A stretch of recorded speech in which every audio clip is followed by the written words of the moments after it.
Estes são os últimos ritos do faraó Ramsés, o Grande, o regente mais poderoso do Antigo Egito. Depois de uma vida inteira em busca da imortalidade, esta é a cerimônia final, um rito pela eternidade.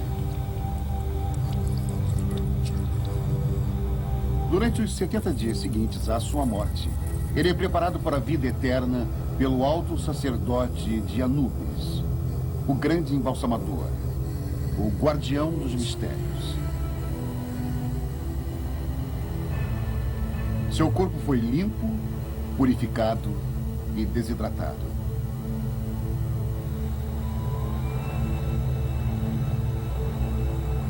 Amuletos sagrados, selados numa mistura de mel e resina, vão protegê-lo em sua jornada durante a próxima vida.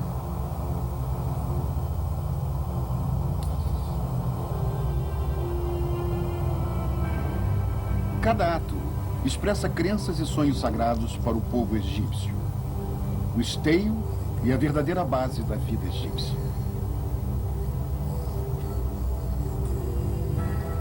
A perfeita preservação do corpo é a chave para a imortalidade. Se a múmia permanecer intacta e se seu nome for lembrado, então Ramsés nunca morrerá.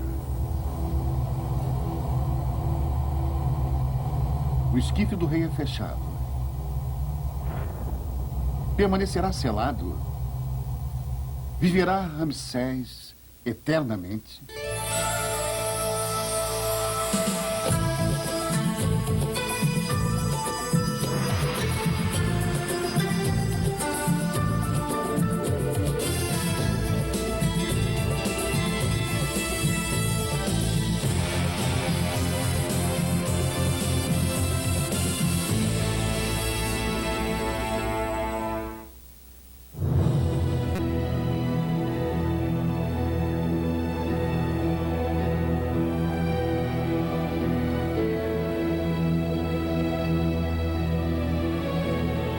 A antiga civilização egípcia durou mais de 3.500 anos. Uma das culturas mais duradouras de todos os tempos. Mas o povo queria mais. Queria viver para sempre.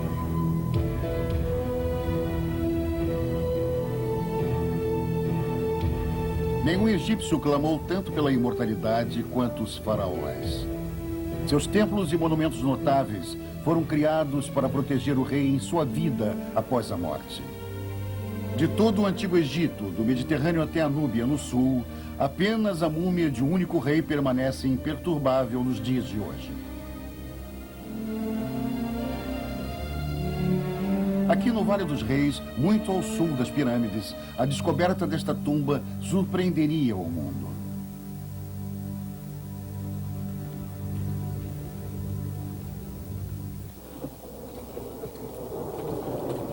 O ano é 1922. A arqueologia chega ao Egito como um exército invasor. Hordas de europeus vasculham o deserto para o mais precioso de todos os prêmios, uma tumba real e intacta. Howard Carter, um experiente egiptologista, passou anos procurando pela tumba de um faraó menos importante. O nome do rei pouco conhecido era Tutankhamon, o rei Tut. Thomas Hoven conta que o Dr. Carter não se deixava abater. Já era o 10º ano e o dinheiro estava acabando. Ele era um romântico, um obcecado. Ele sempre soube que Tut estava lá.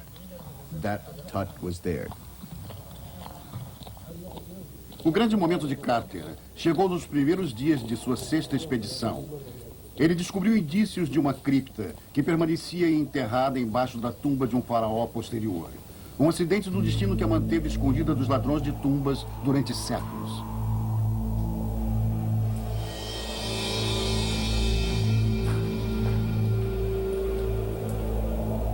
Após tantos desertos, tudo o que estava entre Carter e o que poderia ser a descoberta de sua vida era uma parede selada com gesso há mais de 3.000 anos.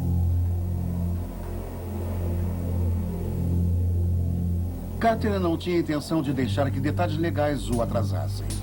Agora mesmo, sem a devida autorização das autoridades egípcias, ele começou a quebrar a parede.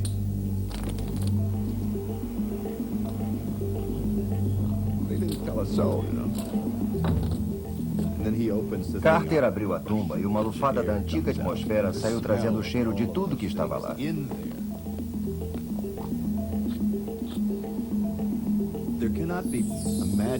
Foi o momento mais dramático na história da arqueologia.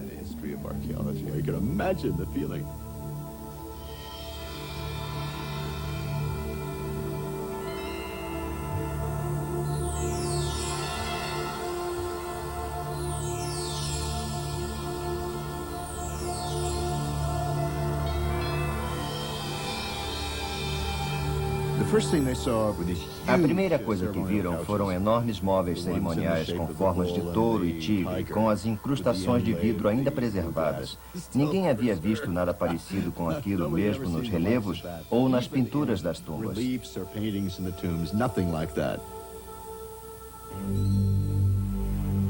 Quando o rei Tut se preparou para a eternidade, trouxe com ele todos os confortos domésticos, cestas e potes, brinquedos e utensílios de cozinha, comida e armas, até mesmo modelos de servos feitos em argila para atendê-lo na morte, como faziam na vida. Nada do que é útil nesta vida seria realmente necessário na próxima.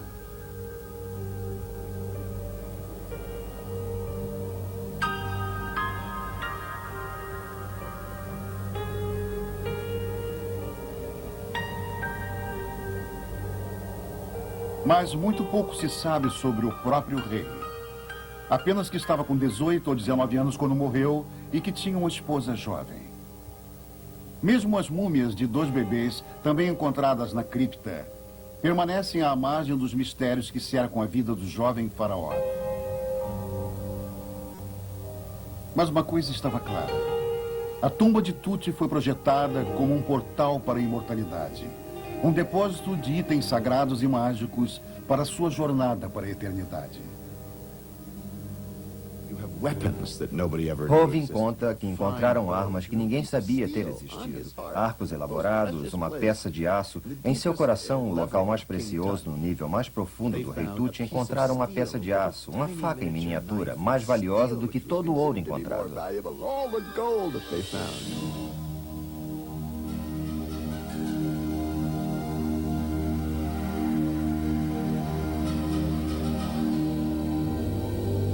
Foi no grande santuário encravado que os mais magníficos tesouros e a múmia do rei Tut foram encontrados.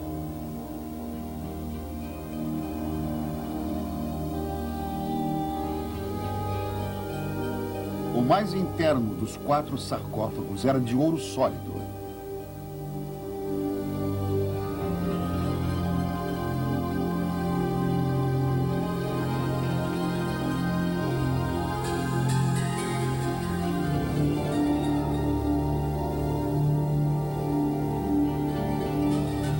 Mas não era o suficiente para garantir o lugar de Tut na eternidade. Sua múmia se despedaçou assim que Carter a desenfaixou, procurando as joias do rei.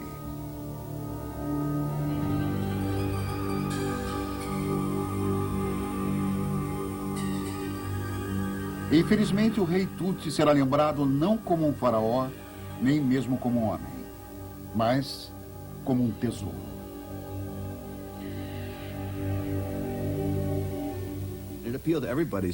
Hovin fala que parecia que eles estavam em busca do pote de ouro no final do arco-íris, e o que poderia se encontrar lá ninguém sabia, e se tornou um acontecimento jornalístico selvagem, um dos primeiros eventos populares do século XX.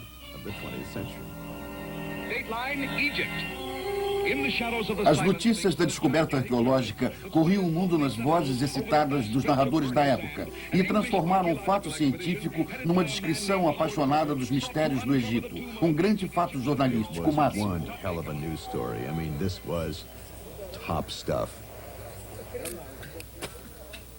Nenhum tesouro, anterior ou posterior, se compara com o que Carter encontrou. Segundo Hoving, mais uma vez a equipe teve a sensação de que eram coisas para seres humanos e que haviam sido usadas. Os pequenos brinquedos tinham marcas que mostravam que Tucci, quando criança, os jogara no chão. As armas haviam sido usadas. Alguns dos arcos estavam levemente marcados porque ele praticava com eles. Os pesquisadores achavam que a energia humana estava nos objetos.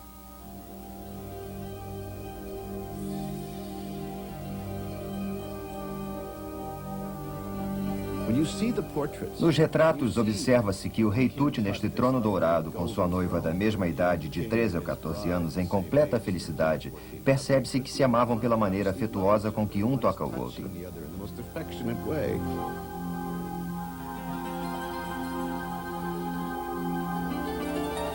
Enquanto vivo, o rei Tut reinou por todo o Egito.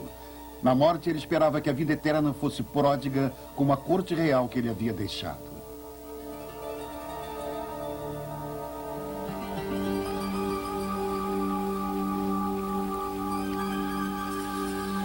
Como todos os antigos egípcios, Tut acreditava que a morte era uma jornada através do Nilo, uma passagem da terra dos vivos ao leste, para a vida eterna na margem oeste do rio.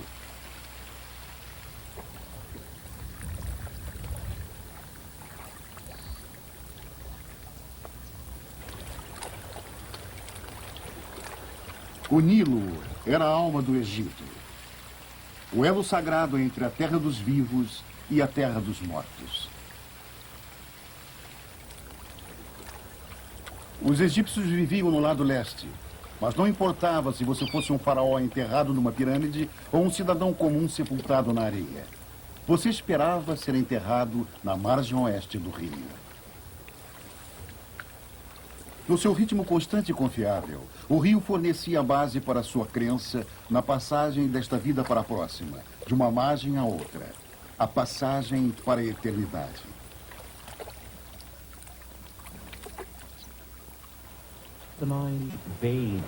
O Dr. Zahi Hawass diz que o Nilo era a veia do coração do Egito. A água que vem da enchente é vermelha, é fértil. Esta é a lama que está indo alimentar a terra do Egito.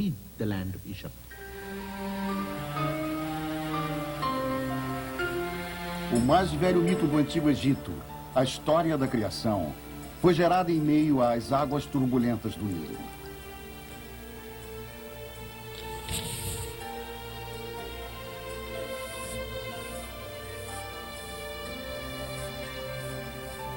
No início era o grande deus Horus, o deus falcão que trazia o poder aos faraós. Horus é o deus dos céus, mas ele investe os faraós com o domínio sobre a terra e sobre o povo. Nas paredes do templo, os fiéis celebram o poder do Nilo, a fonte de toda a vida e o caminho para a imortalidade.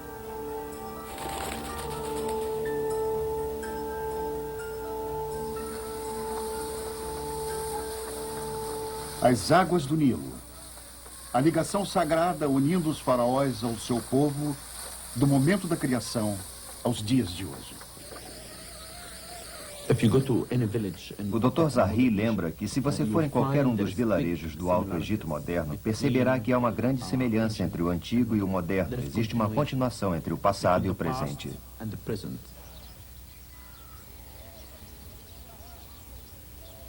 Modelos de tumbas enterradas com fazendeiros prósperos exibem detalhes do funcionamento de uma fazenda egípcia.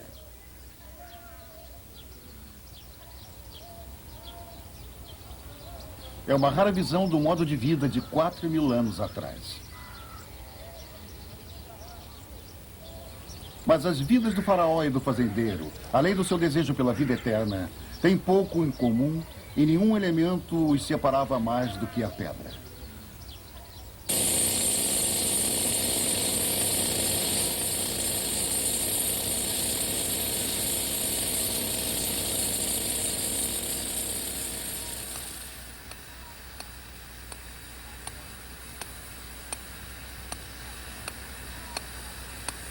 A pedra era a incorporação do poder do faraó e sua maior arma contra o tempo.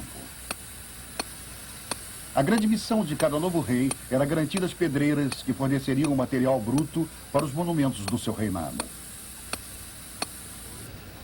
Este obelisco poderia ter sido o mais alto do mundo antigo, mas uma falha no granito fez com que ele quebrasse antes de estar completo. Como esta massa de 12 mil toneladas poderia ser movida e colocada no lugar, ainda permanece um mistério.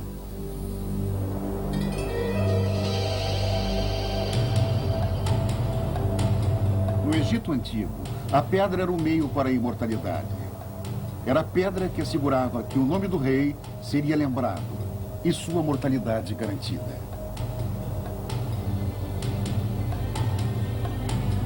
E um faraó ultrapassou a todos os outros em seus esforços para ser lembrado.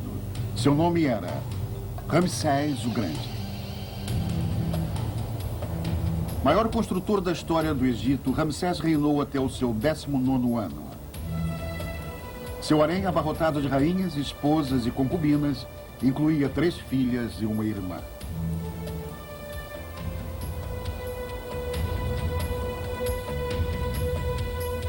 Ele era pai de mais de 90 crianças, mas seu maior legado foi deixado em pedra. Assim como um grande general motiva suas tropas para a batalha, as palavras mais inspiradas de Ramsés foram para seus construtores.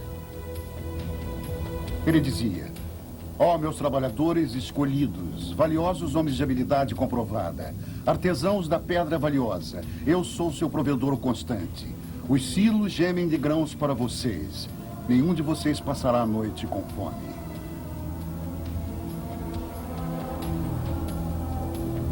Mas mesmo os monumentos de pedra de Ramsés perderam a luta contra seu último inimigo, o templo. Através do rio vindo de Luxor, no templo construído para preservar sua memória, a estátua de Ramsés jaz deitada, seu corpo desgastado. Sua cabeça descansa aos pés dos deuses, cujos poderes não protegeram o legado do mais poderoso rei do Egito. O templo onde o nome de Ramsés seria mantido para sempre, agora está vazio.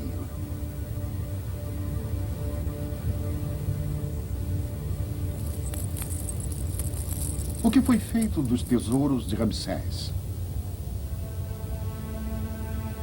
Onde estão os seus bens? Onde está sua máscara dourada?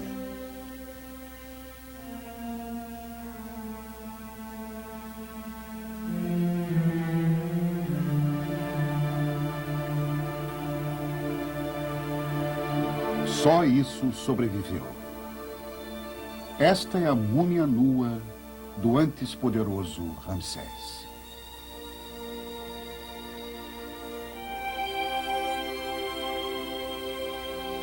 Seu corpo é testemunha do destino que o maior regente do Egito nunca poderia ter previsto.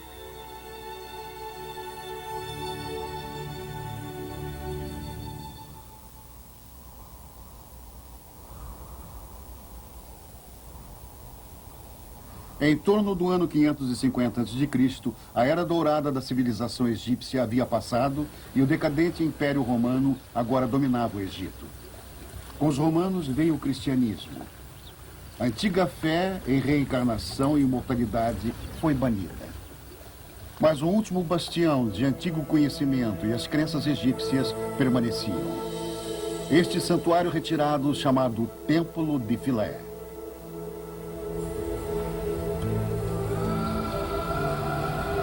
Entre estas paredes, sacerdotes mantinham viva a antiga fé. Eles ainda oravam para a deusa Ísis, mãe de Horus, o deus falcão, e ainda praticavam os rituais que prometiam a imortalidade. Apenas no templo de Philae, os mistérios dos deuses antigos ainda eram respeitados e reverenciados.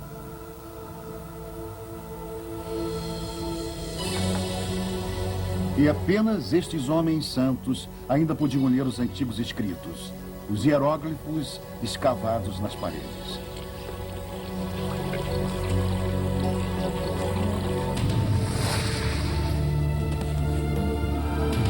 Finalmente, este último bastião da civilização egípcia foi atacado.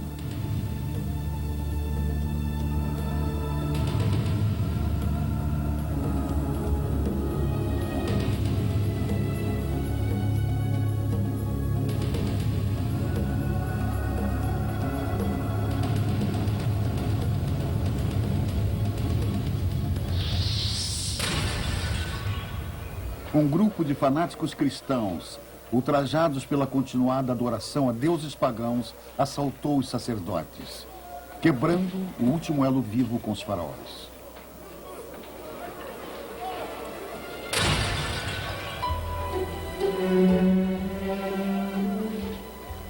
Os sacerdotes foram mortos ou banidos. Eles levaram seu conhecimento dos hieróglifos para as suas covas.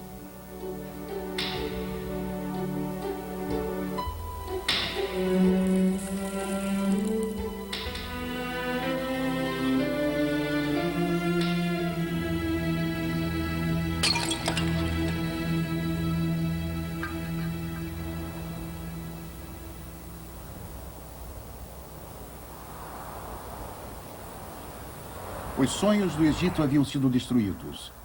Os segredos divinos dos faraós adormecidos, sua busca sagrada pela imortalidade, tudo perdido, talvez para sempre, sob as areias inconstantes.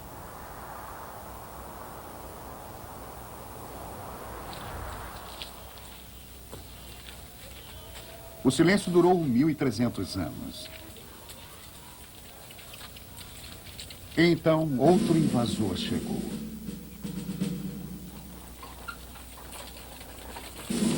Em 1798, Napoleão Bonaparte trouxe seus exércitos para o Egito, buscando o império e o conhecimento. Com seus soldados veio um seleto grupo de cientistas e artistas para estudar e registrar o que restou do antigo Egito. Após um ano de ocupação francesa, uma tropa que demoliu uma parede fez uma descoberta notável. Encontraram o mais significante achado arqueológico de todos os tempos: a Pedra Roseta. A Pedra da Roseta, diz o Dr. Brian, é uma daquelas descobertas arqueológicas acidentais que mudam a história.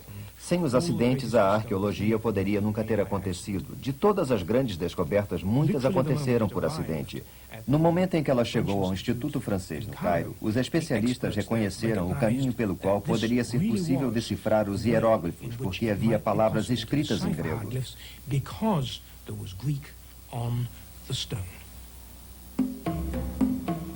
O grego era a chave, porque a mensagem gravada acima das inscrições gregas era a mesma dos hieróglifos esquecidos no Antigo Egito. O grego era ensinado nas escolas e fornecia a chave para decifrar a linguagem dos faraós. Agora, milhares de anos de antigas inscrições egípcias poderiam ser traduzidas. Após séculos de silêncio, as vozes egípcias poderiam ser ouvidas outra vez. Dizem as cartas de Renakid: e sobre as inundações da nossa terra é você quem a está cultivando, e você é o responsável. Trabalhe duro e seja cuidadoso. Se minhas terras inundarem, que a desgraça caia sobre você. Num papiro cirúrgico está escrito: quem neste templo tiver um ferimento, que trate a ferida com cataplasma de carne fresca no primeiro dia. Depois, nos outros dias, com gordura e mel, até que se recupere. Um poema de amor, escrito em mais ou menos 1.300 anos antes de Cristo, dizia: o som da sua voz é doce, cheio como o gosto do vinho de tâmara. E eu, uma moça bêbada, com uma trança de flores, cativa, vivo apenas para ouvi-la. A descoberta da Pedra de Roseta, junto com a pintura dos artistas de Napoleão, forneceram ao oeste uma janela para a terra mágica dos faraós. Reis que construíram monumentos magníficos e que, ao que se dizia, tinham aprendido o segredo da vida eterna. E o mundo se apaixonou pelo Egito.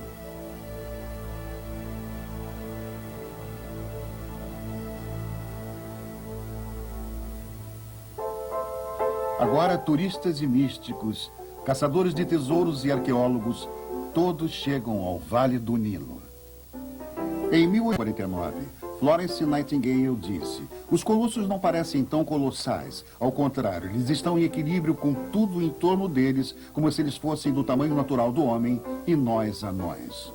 Jean-Jacques Ampère, em 1868, disse que as proporções do templo nos fazem imaginar um gigante enterrado até a cintura, com sua cabeça e ombros acima da ridícula estatura do homem. Ficamos maravilhados. Em 1869, Mark Twain perguntava: quem diria que não é vigoroso, hilariante, dilacerante, que distende os músculos, que desloca os ossos, e é perfeitamente excruciante e exaustivo o passatempo de escalar pirâmides? Mas de todas as maravilhas do Egito, uma capturou a imaginação do mundo como nada mais na história humana. No platô do deserto de Giza, sobrevivendo estoicamente aos ventos turbulentos e às areias abrasivas de quase 5.000 anos, elas definem esta sociedade que sonhava com a imortalidade.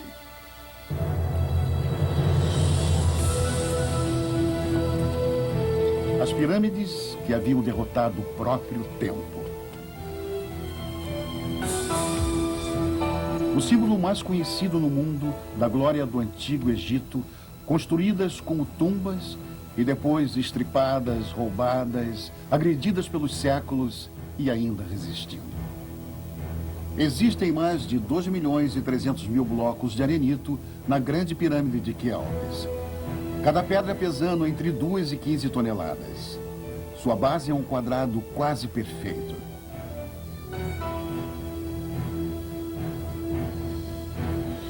Com quase 160 metros de altura, ela poderia conter o equivalente a 872 aviões a jato. E ainda hoje, os mistérios persistem. De onde veio a tecnologia? Como eles puderam mover uma quantidade tão grande de pedra antes da invenção da roda?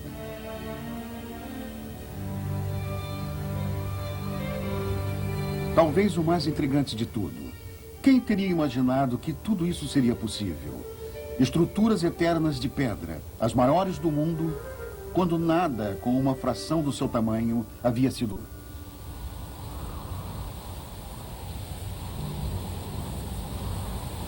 A resposta repousa a quase 15 quilômetros ao sul, entre as tumbas do antigo reino de Saqqara e a pirâmide em degraus do rei Djoser, a primeira construção de pedra de todo o mundo.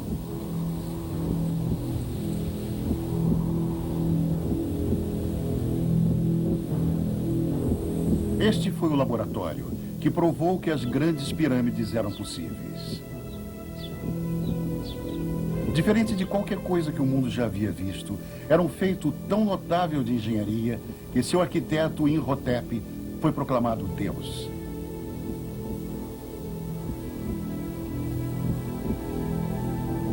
Originalmente desenhando uma tumba simples, de perfil baixo, chamada mastaba, Imhotep não ficou satisfeito. Ele adicionou uma camada e depois outra e outra, como se estivesse construindo degraus para o céu.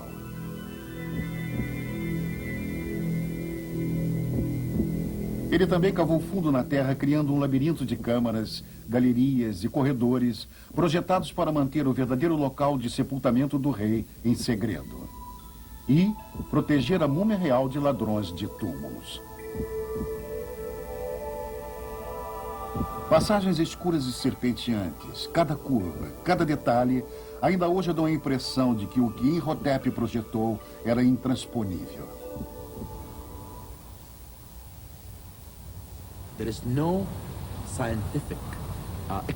Nunca houve uma explicação de como as pirâmides eram construídas. Nunca foi deixado um rolo de papiro ou uma descrição numa pedra que explicasse como eles fizeram. Hoje em dia é necessário um motor diesel de 350 HP e uma pá mecânica para levantar este bloco de granito de 7 toneladas. Muitos dos blocos da Grande Pirâmide pesam mais que o dobro disso. Apesar de nenhuma descrição narrativa ter sido encontrada, contando como estes monumentos maciços de pedra foram criados, este desenho numa tumba contém pistas impressionantes. Ele mostra os 160 trabalhadores necessários para mover uma simples estátua. quanto mais deve ter sido necessários para construir uma pirâmide. Muitos acreditam que as pedras foram movidas em enormes trenóis sobre caminhos cobertos de lama. Outros acham que troncos roliços foram usados, ou mesmo que canais foram construídos desde o Nilo e as pedras levadas em barcaças. Supõe-se que rampas foram usadas para elevar as pedras ao lugar. Mas como eles construíram nessa escala, com esta estranha precisão? É a maior maravilha desta maravilha do mundo.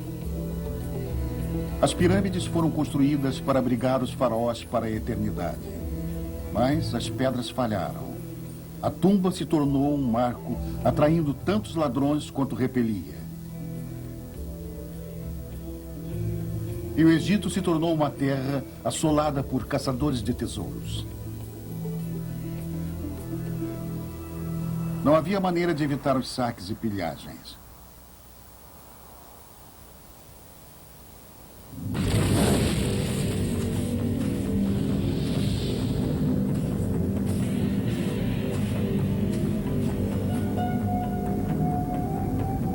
A tumba do faraó foi projetada para proteger seu tesouro e garantir à sua múmia passagem pela eternidade.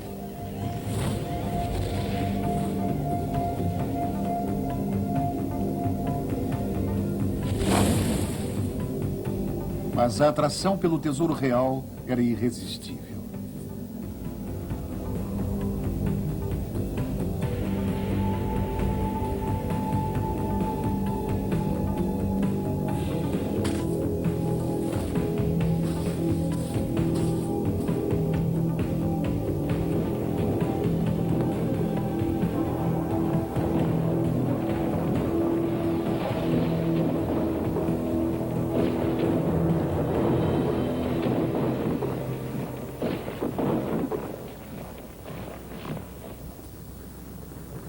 A despeito dos melhores arquitetos reais, as tumbas foram violadas. As grandes paredes de pedras não protegiam os reis da ganância do coração dos homens. Os intrusos podiam ser simples ladrões, sacerdotes do rei ou até os próprios construtores da tumba.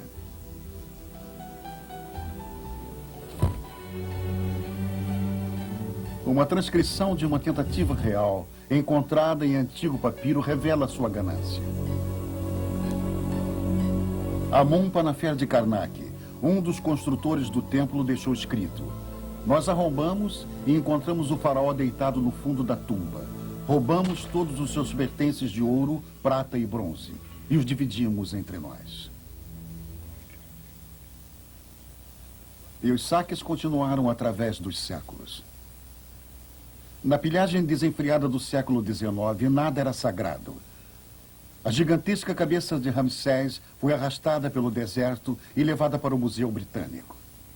Em 1880, Giovanni Belzoni disse que encontrou a cabeça perto do que restou do seu corpo e cadeira, aparentemente sorrindo para ele por pensar em ser levada para a Inglaterra. Até mesmo um homem da ciência, o arqueólogo francês Auguste Mariette, deixou um rastro de destruição no seu despertar. Aluno brilhante, Morrier descobriu a tumba muito perdida de um culto que adorava animais sagrados há 3.000 anos atrás.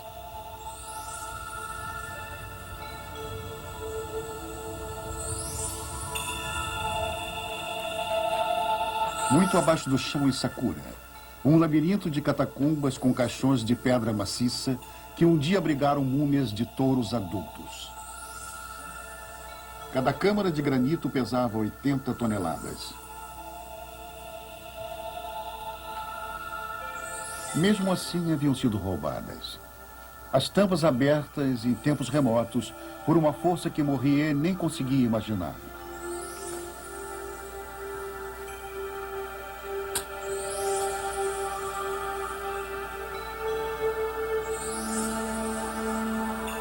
Apenas um sarcófago permanecia fechado, mas Morrier e seus homens vieram bem armados.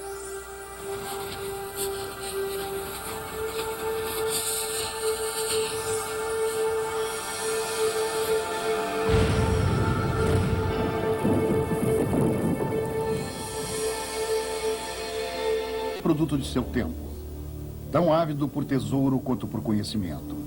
vergonhosamente indiferente à profanação que poderia causar as tumbas sagradas. O Dr. Hoving diz que na época da pilhagem aberta era como dizer, vamos pegar a maior quantidade que pudermos. E eles explodiam com dinamite para atirar e depois deixavam cair no Nilo. Eles podiam colocar dinamite no vértice de uma pirâmide e explodir só para ver se havia um buraco e se perguntavam se estavam perto de uma câmara mortuária.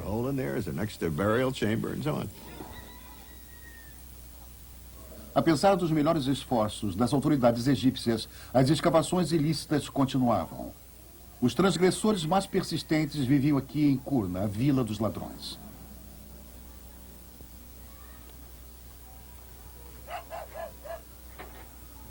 Durante gerações, mercadores de todo o mundo vieram a Qurna para adquirir peças do passado egípcio. O mercado negro crescente florescia nestas ruas estreitas. Em Qurna, o comércio de antigos tesouros se tornou meio de vida. Quando o jovem Hussein Aboud El-Rassul muitas vezes cavou artefatos ilícitos.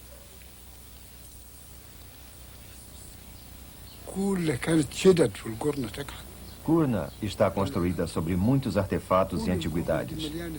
Ninguém sabe realmente o que está enterrado aqui embaixo. Existem centenas de tumbas que ainda estão fechadas e que não foram descobertas. Mas todos os moradores, sem exceção, sabem o valor do lugar de onde eles vivem. E sempre que alguém pode vender alguma coisa, vende.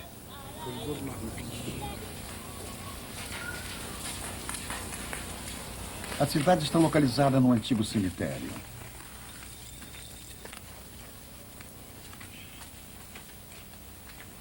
Os túneis feitos por saqueadores se espalham, mas provavelmente estes são os mais longos desde que começou o roubo de sepulturas de nobres menores e até mesmo de cidadãos comuns.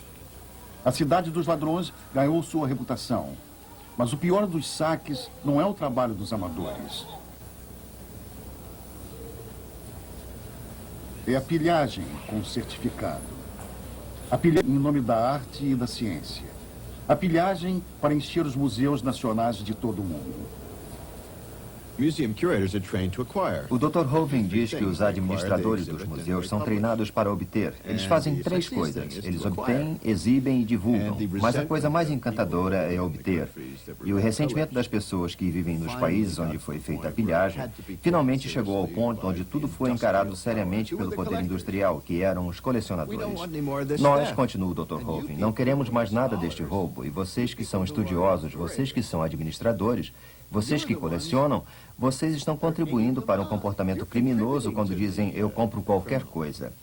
Vocês podem nunca encontrar os agentes ou mesmo os cavadores noturnos, mas com certeza vocês podem encontrar as pessoas que dizem esta é a nossa mais nova aquisição e colocar a peça num pedestal em Nova York ou Berlim ou em qualquer outro lugar. Isso é muito embaraçante.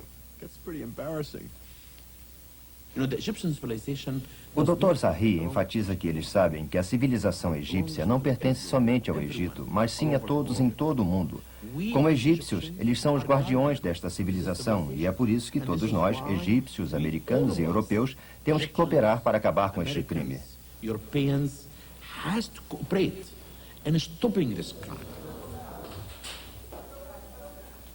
Agora, o trabalho do setor de antiguidades da Polícia do Egito é proteger a rica herança do país. Em seu quartel-general no Cairo, o coronel MacLeod lidera uma experiente equipe de investigadores que talvez seja a melhor do ramo. O coronel MacLeod diz que qualquer roubo, grande ou pequeno, constitui uma ameaça à sua cultura e à sua herança. É uma grande responsabilidade. Eles não estão apenas combatendo um crime, estão protegendo o seu passado. Ele diz que ama esta cultura e que quando segura uma estátua nas mãos, está segurando um pedaço de sua herança. Ele sente a continuidade entre o presente e o passado. Mas apesar dos grandes esforços da Polícia de Antiguidades, a pilhagem continua.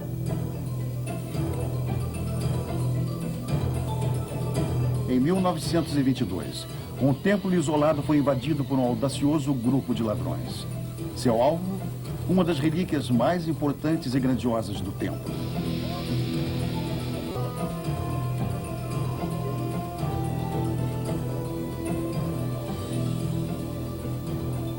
O coronel conta que receberam uma denúncia do roubo da cabeça de uma estátua numa área a mais ou menos 18 quilômetros a oeste de Assuan, quase no meio do deserto, muito difícil de ser alcançada. Era uma peça extremamente importante porque era a estátua de Ramsés o Grande. Em casos como este, todos no departamento, não importa o cargo, se unem para solucionar o roubo e recuperar a peça roubada. A equipe do coronel McLeod finalmente capturou os ladrões e recuperou a cabeça roubada.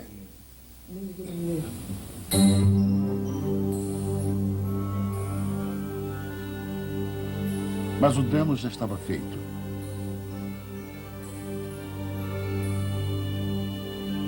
Agora não era pedra, mas carne e sangue. As múmias dos maiores regentes do Antigo Egito que sofreram a pior de todas as profanações.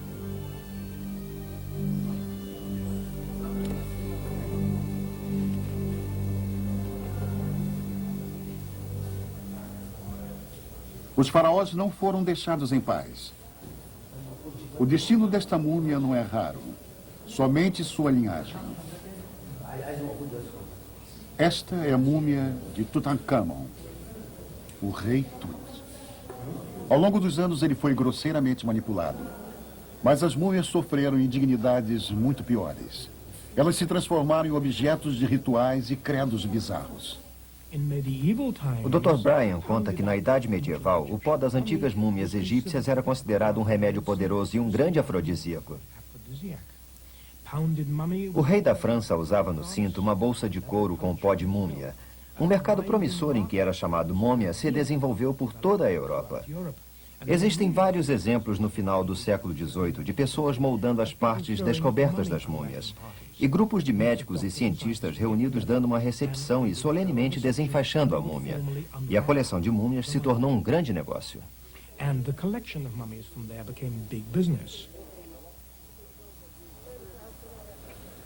Por mais de 1000 anos, seres humanos foram tratados como peças de exposição, extravagâncias históricas, esteios para feiticeiros baratos. Mas uma outra descoberta acidental, há mais de um século atrás, mudaria para sempre a maneira de tratar as múmias. Ironicamente, o impressionante achado foi feito sobre a cidade de Kurna, a cidade dos ladrões. Aqui, numa caverna, repousavam os esquifes de 32 reis e rainhas, inclusive a múmia de Ramsés, o Grande. Há 3.000 anos atrás, seus sacerdotes reais cuidadosamente identificaram cada regente e esconderam seus restos mortais nesta câmara secreta.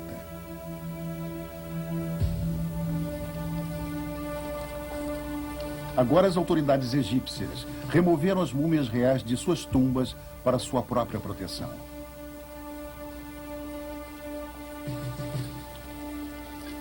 E esta coleção de antigos regentes formou uma procissão fúnebre, única na história humana.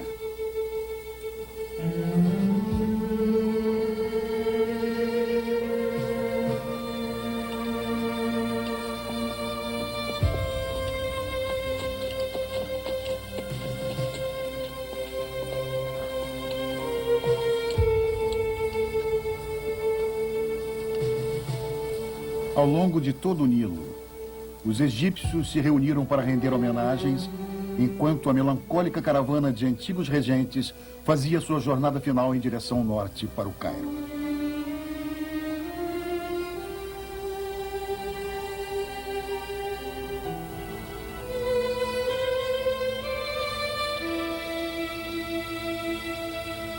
Hoje, um século depois, Ramsés e todas as múmias reais repousam na galeria superior do Museu do Cairo.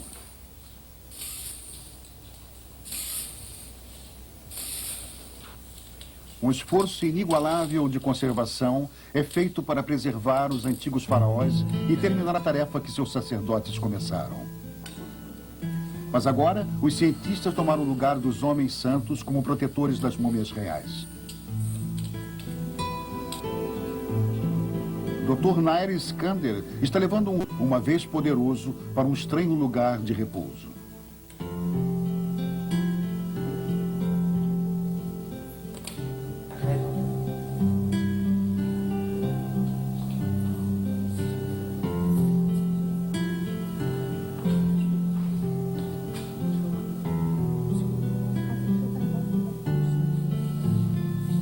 aço e vidro substituíram a pedra e as joias de sua tumba original. A caixa será enchida com gás inerte para reduzir futuros danos às múmias.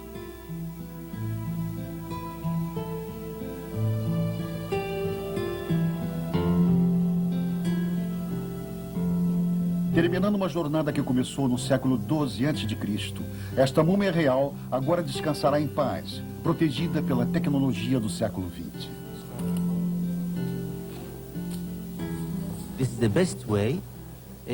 O Dr. Skander explica que esta é a melhor maneira de simular a atmosfera do interior da própria tumba.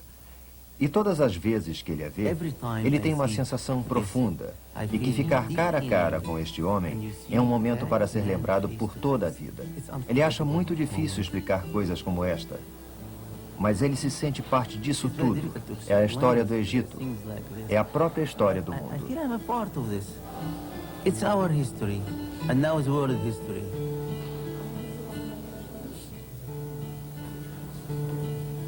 Talvez o que faça com que o Egito seja tão misterioso e majestoso é que os traços de humildade estão todos desaparecidos, apagados pela passagem do tempo. Nossa visão é sobre o exótico, as construções monumentais e os tesouros reais de beleza deslumbrante e inspirada.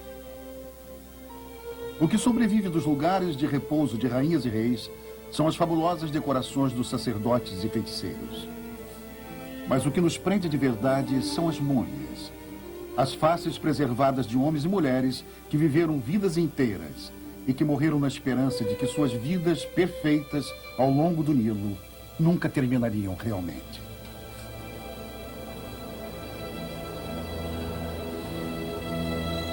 E agora, aqui, eles estão mais perto, como nunca estiveram.